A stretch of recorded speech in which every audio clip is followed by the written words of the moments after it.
Well, hello there, time travelers, and welcome new time travelers.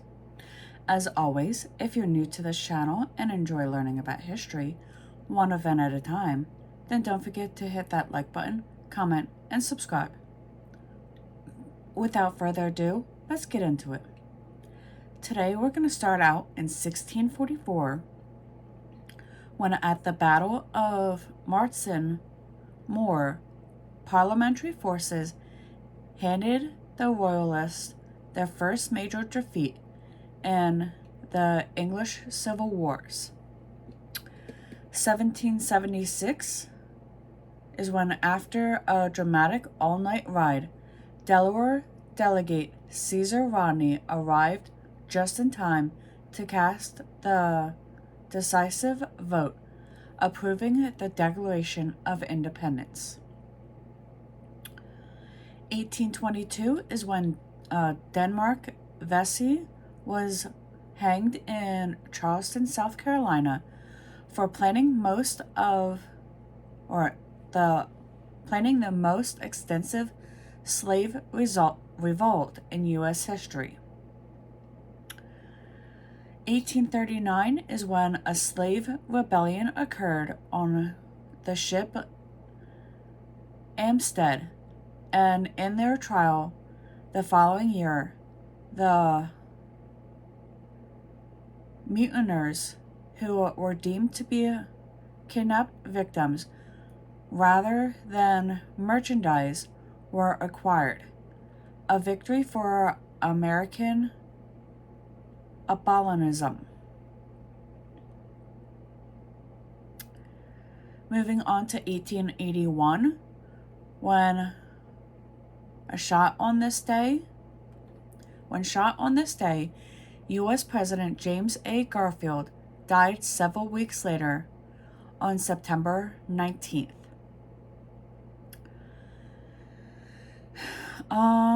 In 1900, the first flight of a Zeppelin took place as the airship departed a floating hangar in Lake Constance near Friedrichshafen,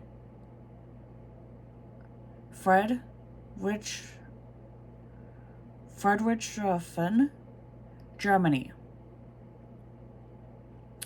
1923 is when Polish poet Wisław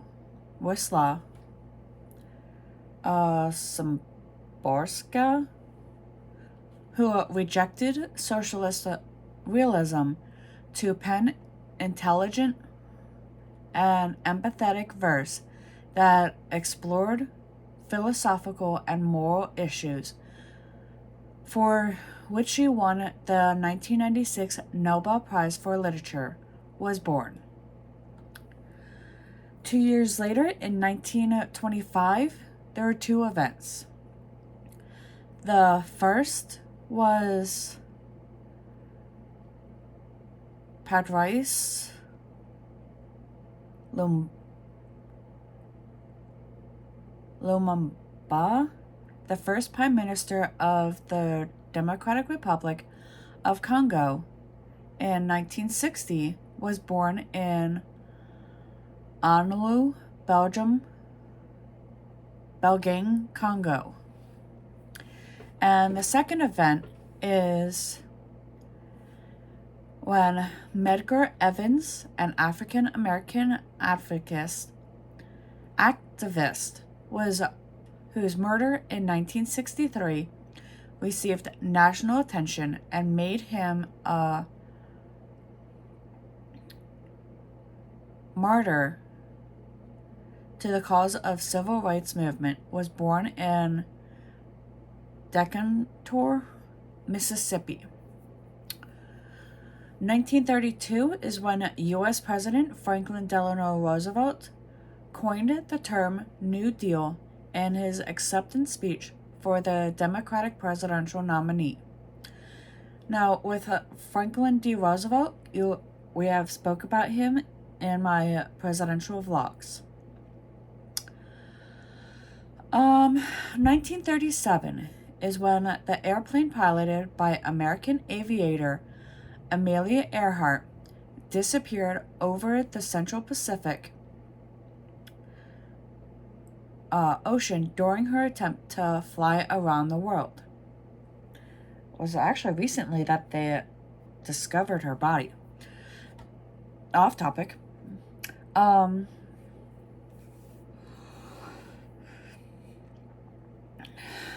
1962, American businessman Sam Walton opened the first Walmart, then known as Walmart, spelled W-A-L-M-A-R-T, store at Rogers, Arkansas. It was a start of what would become the largest retail sale chain in the United States. On this day in 1964, President Lyndon B. Johnson signed the Civil Rights Act, perhaps the most important U.S. law on civil rights since the Reconstruction. A hallmark of the American Civil Rights Movement. Again, another one that we spoke about in the presidential vlogs. 1979 is when the U.S. first issued the Susan B. Anthony dollar coin, making Anthony the first woman to be depicted on U.S. currency.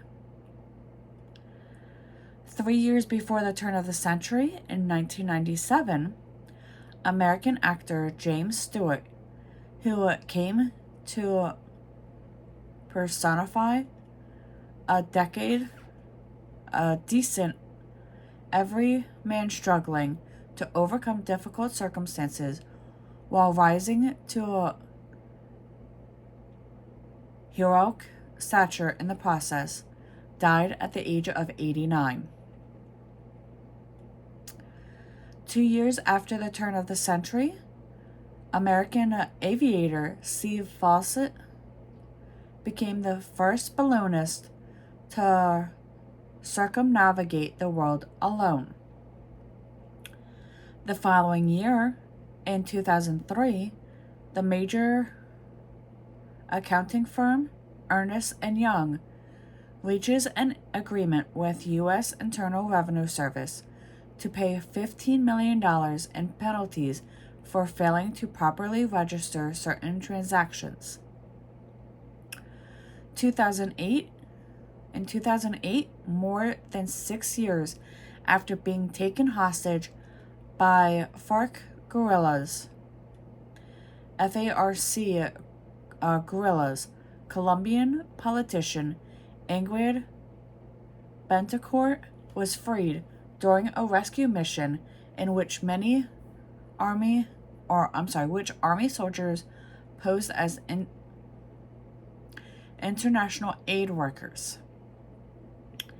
And finally, in 2016, Romanian-born Jewish writer Elie Wiesel, who won the 1986 Nobel Peace Prize largely for his work that provide a sober yet passionate testament of the destruction of European Jewry during World War II, died at the age of 87. And with that, we return to 2024 and our current history. I'll see you all in the next one.